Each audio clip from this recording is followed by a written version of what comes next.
உறவுகள் அனைவருக்கும் வணக்கம். சிங்கப்பெண் சிறப்பு அதிரடிப்படை திட்டம்.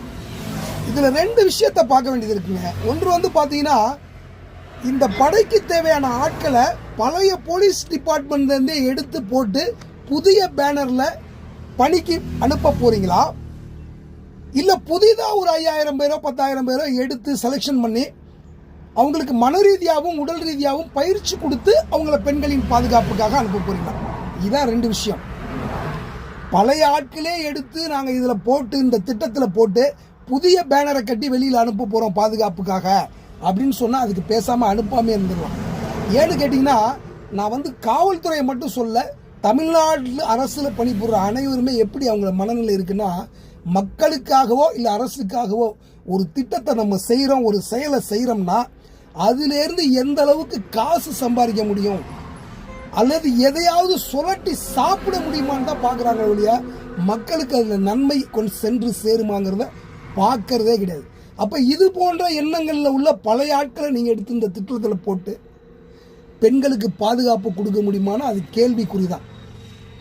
புதிய ஆட்களை போட்டு நீங்கள் இந்த படையை அமைக்க முடியுமானா இன்றைய பொருளாதார சூழ்நிலையில் கொஞ்சம் சிரமமான விஷயம், அதுக்கு நாட்களும் ஆகும்.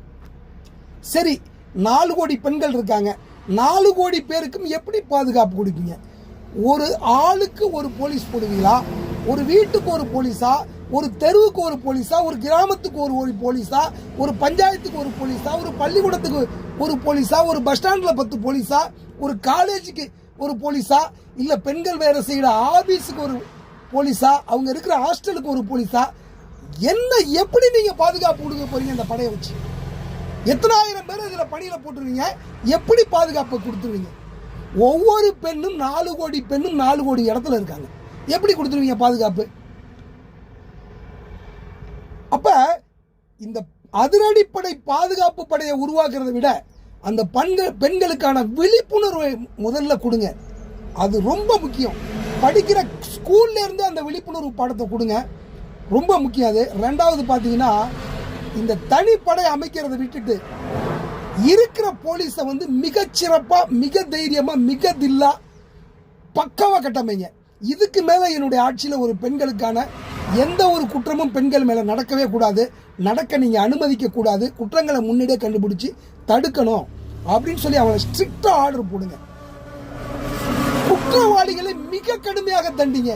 இதை தவிர நீங்க வேற எந்த ஒரு திட்டம் போட்டாலும் அது இந்த பெண்களுக்கு பாதுகாப்பு 100% தர முடியாது. பாருங்கள், பகிருங்கள், பங்களிப்பை கொடுங்கள், சப்ஸ்கிரைப் பண்ணுங்க, சப்போர்ட் பண்ணுங்க. நன்றி உறவுகளே.